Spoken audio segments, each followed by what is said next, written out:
আসসালামু আলাইকুম সুপ্রিয় দর্শক, আশা করছি সকলে ভালো এবং সুস্থ আছেন। বাবুলের পক্ষ থেকে সকলকে স্বাগতম জানিয়ে শুরু করছি আমি মোহাম্মদ রকি আহমেদ। আজকে আমাদের দুটি বকনা যাচ্ছে সুদূর নোয়াখালী। এর আগে আপনাদের দেখিয়েছি যে বকনা দুটি বিদায়ের মুহূর্ত। আজকে বকনা দুটি সেখানে পৌঁছানো পর্যন্ত সম্পূর্ণ ভিডিওটি আপনাদেরকে দেখানোর চেষ্টা করব।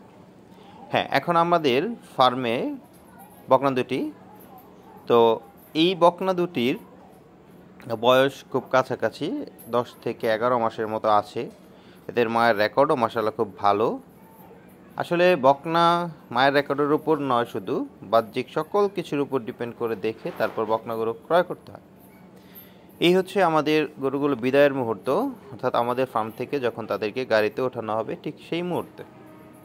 তো এরা চলে যাচ্ছে অনেক দূরের পথে। একেবারে শুরু থেকে শেষ পর্যন্ত আশা করছি আপনি আমাদের সাথে থাকবেন এবং জানার চেষ্টা করবেন যে আসলে আমরা সঠিকভাবে বকনাগুলো পৌঁছে দিতে সমর্থ হয়েছি কিনা। একটা গরু যখন একটা খামারে থাকে, দীর্ঘদিন থাকার পর খামারের প্রতি মায়া হয়ে যায়। কিন্তু সবচেয়ে মজার ব্যাপার হচ্ছে এই বকনা দুটি আমরা আমাদের খামারে যখন নামিয়েছি, অর্থাৎ খুব সম্ভবত সোমবার দিন দুপুর 2টার সময় ওরা এসেছে এবং 2:35 ওরা বিক্রয় হয়ে গেছে। অর্থাৎ সেই ভিডিও কলে দেখার মাধ্যমে এই বকনা দুটি ফাইনাল করেছে। আলহামদুলিল্লাহ, একটি বকনা অলরেডি গাড়িতে উঠে গেছে। আর গাড়িতে একটা জিনিস দেখাই, খুব সুন্দরভাবে দেখেন দুটা ম্যাট দিয়ে দিচ্ছে। আসলে অনেকে আছেন গরু নেওয়ার সময় গাড়ি নিয়ে আসেন এমন একটা গাড়ি যেটার ম্যাট নাই বা কোনো খড় নাই, ডালা নিচা। তো এই ক্ষেত্রে আমাদের খুব সমস্যার সম্মুখীন হতে হয়। এই কারণে ম্যাক্সিমাম ক্ষেত্রে আমরা নিজেরাই গাড়িগুলো সরবরাহ করে থাকি এবং সঠিক পন্থায় আমরা গরুগুলো পৌঁছে দেওয়ার চেষ্টা করি।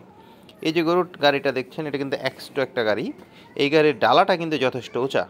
হ্যাঁ, এটার উঁচা নেওয়ার কারণ হচ্ছে যে গরুগুলো যেন যখন গাড়ি এদিক সেদিক করবে, গরুগুলো যেন গাড়ি থেকে পড়ে না যায়।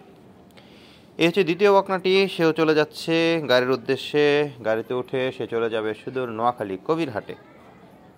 দেখতে থাকুন, জানতে থাকুন বকনাগুলো আসলে পৌঁছানো পর্যন্ত কেমন ছিল। তো বকনা যখন ক্রয় করবেন মনে রাখবেন, বকনা কিন্তু আপনি শুধু কালার দেখে নয়, সাদা কালো, পা খুরা সাদা, জিব্বা সাদা দেখে কিনে ফেললেন, শুধু এইটাই নয়। একটা বকনার বাহ্যিক গঠন, ওর মাথাটা কেমন, কানগুলো কেমন, হ্যাঁ, ওর ওর হচ্ছে বডির স্ট্রাকচারটা কেমন, ওর ফ্রেমটা কেমন হতে পারে ইন ফিউচার, ওর বুকের গভীরতা কেমন, সব কিছুর উপর ডিপেন্ড করেই কিন্তু একটা বকনার কোয়ালিটি নির্ধারণ হয়। আপনারা অনেকে আছেন পা কালো হলে বকনা কিনেন না। আসলে পা কালো না, শুধু আমি দেখেছি পুরো গরু কালো, এরকম গরুর অনেক ভালো রেকর্ড আছে। শুধু পা কালো, জিব্বা কালো গরুর দুধ হয় না, পা কালো গরুর দুধ হয় না। হ্যাঁ, মুন্ডি গরুর অনেক দুধ হয়।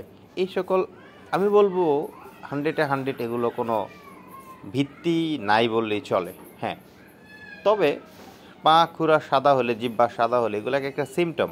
শুধু পা আর জিব্বা সাদা, বাকি কোনো বৈশিষ্ট্য ওর মধ্যে নাই, এরকম তো অনেক ক্রস গরুর আছে। তো এই ক্ষেত্রে আমি বলবো একটু যাচাই বাছাই করে দেখে শুনে তারপর বকনা ক্রয় করবেন। আলহামদুলিল্লাহ, আমাদের ইতিমধ্যে 2টা বকনাই গাড়িতে উঠে গেছে। এরা রেডি হচ্ছে অনেক দূরের পথে রওনা হওয়ার। আর গরুগুলো আমরা খুব সুন্দরভাবে বেঁধে নিচ্ছি। এটার কারণ হচ্ছে গরুগুলো পিছনে দিয়ে যখন গাড়ি টান দিয়ে পিছনে দিয়ে যেন ঝুল না খায়, এবং ডালাটা উঁচা হওয়ার কারণে এরা ডান বামে পড়ে যাওয়ার কোনো সম্ভাবনা থাকবে না। হ্যাঁ, যদি ডালা নিচা হয় গাড়ির, তাহলে সেক্ষেত্রে আপনারা বাঁশ বেঁধে গরুগুলো জার্নি করাবেন। আর ছোটো বকনাগুলোর ক্ষেত্রে এত বেশি সমস্যা হয় না। তবে যেগুলো 1.5 ফিট 1.5-2 ফিট ডালা, ওই সকল গরু দিয়ে গাড়ি দিয়ে কখনোই আপনারা গরু টানাটানি করবেন না। তো এরা চলে যাচ্ছে অনেক দূরের পথে। আল্লাহ যদি চাহে তো ইনশাআল্লাহ খুব শীঘ্রই, অর্থাৎ 5 ঘন্টার ব্যবধানে এরা চলে যাবে হচ্ছে শুধু নোয়াখালী ডিস্ট্রিক্টে। তো আমরা এই কয়েক সেকেন্ডের ব্যবধানে আলহামদুলিল্লাহ চলে আসলাম নোয়াখালী ডিস্ট্রিক্টে। তো এটা হচ্ছে যেই খামারে গরুগুলো গিয়েছে দেখেন ওই খামারের বাড়ির সামনের দৃশ্য। তো এই ছিল আজকের ভিডিও, দেখাবেন নতুন কোনো ভিডিওতে। সে পর্যন্ত ভালো থাকবেন। আসসালামু আলাইকুম, আল্লাহ হাফিজ।